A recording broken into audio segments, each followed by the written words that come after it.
इतनी सारी name reactions, इतने सारे रिएजेंट्स, इतनी सारी ऑर्गेनिक में मैम रिएक्शंस और स्पेशली वो वाले क्वेश्चन ए से बी, बी से सी से डी हमसे ना हो पाएगा, हम नहीं कर पाएंगे। लेकिन हम ऑर्गेनिक केमिस्ट्री कैसे करें? ऑर्गेनिक केमिस्ट्री हमसे ना हो पाएगी, भाई तुमसे नहीं हो पाएगी तो किससे हो पाएगी? नीट का एग्जाम अभी कितना पास है? नीट 2025 का एग्जाम 4 मई को होने वाला और तुम्हारे पास गिनते हैं कितने दिन पड़े हैं। ये देख आज की वीडियो लेके आई, मतलब आज आपको पता चल जाएगा कि किस तरीके से ऑर्गेनिक को पढ़ना है। तुम लोग गलती कर रहे हो, तुम लोग बहुत बड़ी गलती कर रहे हो, अभी तक पता ही नहीं चला तुम्हें ऑर्गेनिक को पढ़ना कैसे।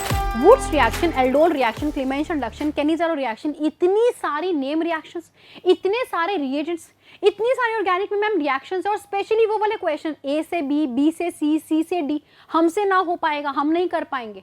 ये मैं चीज़ क्यों कह रही हूँ? क्योंकि अभी कुछ दिन पहले ही मैंने मोशन के दक्ष कैंपस में विजिट किया और लिटरली मुझे इतने सारे बच्चों ने घेर लिया नीट के और सभी यही प्रॉब्लम कह रहे थे कि मैम ऑर्गेनिक केमिस्ट्री कैसे करें, ऑर्गेनिक केमिस्ट्री हमसे ना हो पाएगी। भाई तुमसे नहीं हो पाएगी तो किससे हो पाएगी? नीट का एग्जाम अभी कितना पास है? नीट 2025 का एग्जाम 4 मई को होने वाला और तुम्हारे पास गिनते हैं कितने दिन पड़े हैं। ये देख लो।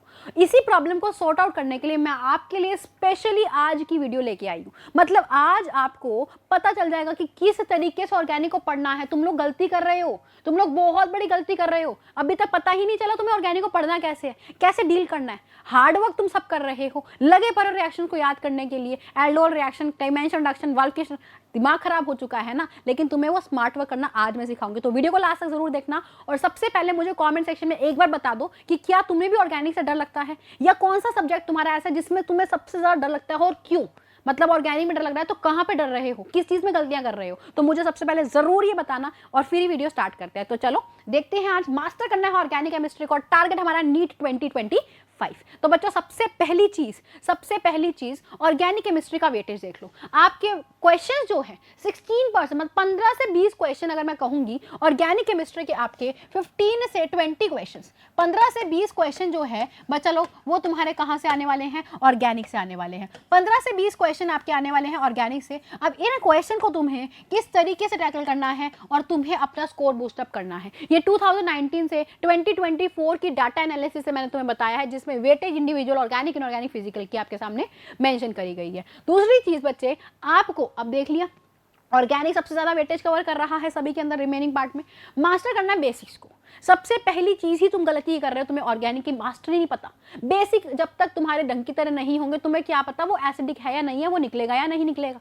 GOC, isomerism, IUPAC, reaction mechanism, इन पे सबसे ज्यादा होल्ड होना चाहिए, क्योंकि जब तुम्हें पता है कि ये हाइड्रोजन एसिडिक है, यही रिएक्शन देगा, समझे? तो ये चीज पे आप कमांड बनाओ, ज्यादा टाइम नहीं लगेगा, बहुत कम टाइम लगेगा, लेकिन पहले इस पे कमांड करो। डायरेक्ट स्टार्ट कर देते हो अल्कोहल, फिनोल, ईथर, भाई तुम कैसे स्टार्ट कर सकते हो जब तुम्हें यही नहीं पता?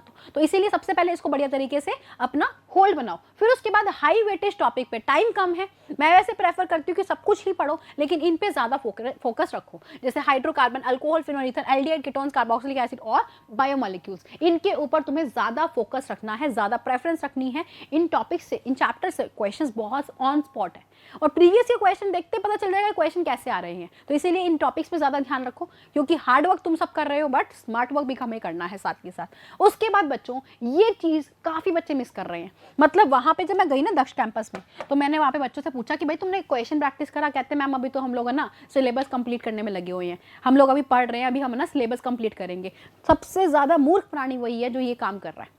सिलेबस कंप्लीट करने में लगे हुए हो लेकिन क्वेश्चन प्रैक्टिस नहीं कर रहे हो, प्रीवियस ईयर क्वेश्चन ही नहीं उठा के देख रहे हो। भाई तुम्हें पता कैसे चलेगा क्वेश्चन आ कैसे रहे?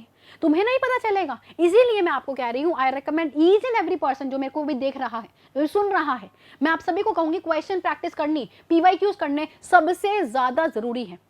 यानी एक बार मान लो चैप्टर छोड़ दिया तुमने, लेकिन क्वेश्चन सबसे पहले देख के पता चल जाएगा तुम्हारे को क्वेश्चन आने कैसे। और मोस्ट रिपीटेड होते हैं पीवाईक्यूज, बार बार हर साल वही चीज घुमा फिरा के इधर से उठा के उधर लगा दी, बस खत्म कहानी। तो पीवाईक्यूज करना कोई मत भूलो और डेली के प्रैक्टिस करो, हर चैप्टर के रिचार्ज जगह क्वेश्चंस करो। अब कई बच्चे कहेंगे मैम कितने क्वेश्चंस करें, हमें ये भी बता दीजिए, है ना। तो क्वेश्चन की कोई लिमिट नहीं होती है, तुम जितने कर सकते हो उतने करो, डिपेंडिंग ऑन कि जब लास्ट तक हमारे, जब तक ऐसा हो जाए ना कि हाँ अब कुछ भी हो जाए, अब इस चैप्टर का हमारे को खुद को कॉन्फिडेंस आ जाता है कि यस ये चैप्टर मेरी तरफ से 100% डन है, तब तक आपका क्वेश्चन प्रैक्टिस करनी है, ठीक है। वैसे तो आपके Intex question, back exercise question, इतने क्वेश्चन है तो इतने में तो बहुत कुछ होता है, बहुत सेल्फ सफिशिएंट है।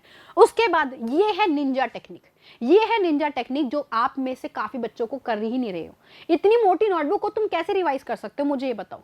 इतनी मोटी मोटी नोटबुक्स तुमने बना रखी है, तो आपको फ्लैश कार्ड्स यानी क्विक रिवीजन के जो कार्ड्स होते हैं, फ्लैश कार्ड्स मिल भी जाते हैं, वो निमोनिक्स, ये मैं आपको प्रेफर करती हूँ, ये सब चीजें अपनी तरफ से बनाओ। रिएक्शन चार्ट, अब रिएक्शन चार्ट मैम कैसे होता है बच्चों, आपको ना नेम रिएक्शन का चार्ट बनाना है, ये मैंने एक शॉर्ट भी कवर करी थी, नेम रिएक्शन का चार्ट बनाना है, नेम रिएक्शन का चार्ट बनाना है, और दूसरी तरफ आपको रिएजेंट का चार्ट बनाना है, ये 2 चार्ट बनाने हैं। नेम रिएक्शन में जो जो रिएक्शंस के नेम है, लाइक क्लेमेंशियल रिडक्शन क्या होता है, एल्डोल रिएक्शन क्या होता है, हॉफमैन ब्रोमाइड डिग्रेडेशन कौन सी रिएक्शन होती है ना, तो वो सारी रिएक्शंस लिखो और उसके साथ में उसके रिएक्शंस को यहाँ पे मेंशन कर दो, नेम रिएक्शंस।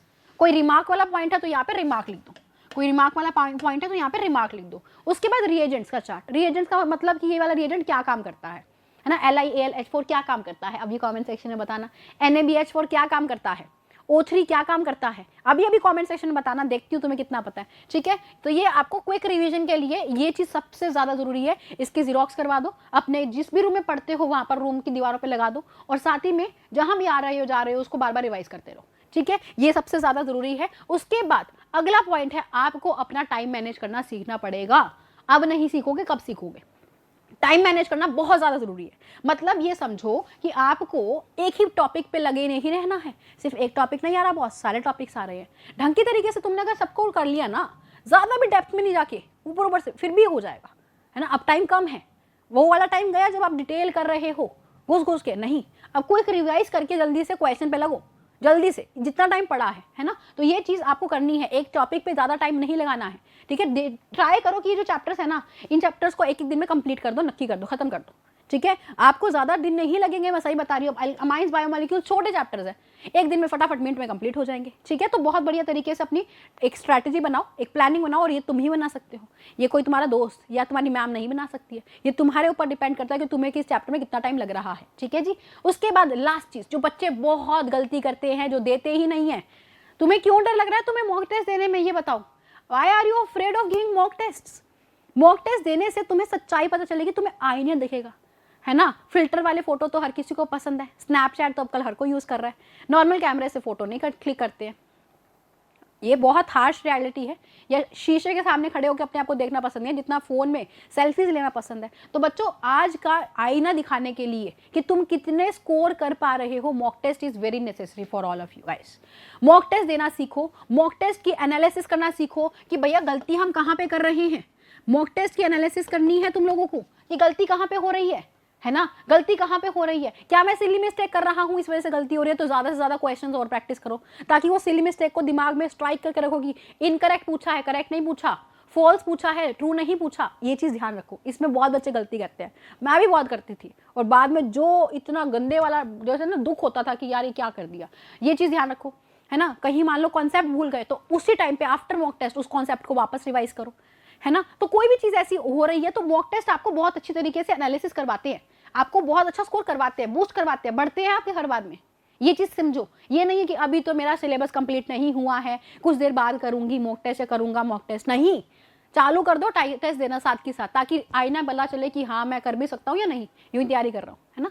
ऐसे सब कर सकते हैं, टेंशन मत लो, तुम सब कर सकते हो, लेकिन बस मॉक टेस्ट से तुम्हें वो आईना देखना है और अपने आप को और मोटिवेट करके आगे के लिए अटेम्प्ट करना है। कॉन्फिडेंस बूस्टर है तुम्हारे, समझे, कॉन्फिडेंस बढ़ाएंगे तुम्हारा, पता चलेगा कि तुम कहाँ पे हो, अभी कहाँ स्टैंड कर रहे हो, ठीक है। तो ये चीज़ आप सभी को देखनी है। उसके बाद बस यहाँ तक मैंने जितनी चीज़ बताई, जिस बच्चे ने मेरी बात ध्यान से कान खोल के सुन ली और वो इम्प्लीमेंट कर ली, उसके बाद मजाल है किसी की भी जो आपको आपका डिजायर्ड ड्रीम कॉलेज नहीं दिलवा पाए, है ना। ऐसा कभी नहीं होगा। तो इसीलिए जो बच्चा ये सुन के प्रॉपर प्रोटोकॉल्स फॉलो कर रहा है, सारी की सारी बातें मेरी सुन रहा है, सारी की सारी बातें मान रहा है, उसके बाद तुम ही आओगे मेरे पास कि यस मैम, गुंजन मैम हम तैयार हैं, हमने बहुत बढ़िया तरीके से तैयारी कर लिया और हम हमारा एग्जाम फोड़ के आएंगे। और जब एग्जाम फोड़ के आओगे उसके बाद मुझे बताओगे कि यस मैम हमने आपकी बात मानी थी और देखो कितना बढ़िया फायदा हुआ, ठीक है। तो आगे मैं लास्ट में एक ही चीज़ बोला चाहूँगी कि क्रैक करना है नीट 2025 का इसी प्रूवन ऑर्गेनिक केमिस्ट्री की स्ट्रैटेजीज के साथ में। मुझे कॉमेंट सेक्शन में बताना कि कौन तैयार है। अभी वीडियो पॉज करो और मेरे को कमेंट सेक्शन में तुम्हारे मुंह से उस हर नीट एस्पिरेंट की जिसकी मन में इच्छा है कि हाँ मुझे ड्रीम कॉलेज मेरा पाना है, मेरा सपना मुझे पूरा करना है डॉक्टर बनने का, है ना। छोटे में तो बहुत बोला था कि डॉक्टर बनना, अब मौका आ गया है, ठीक है। तो कमेंट सेक्शन में जरूर ये मेरे से प्रॉमिस करना कि यस मैम, मैं प्रॉमिस करता हूँ आपसे, I promise you to crack NEET 2025 this year.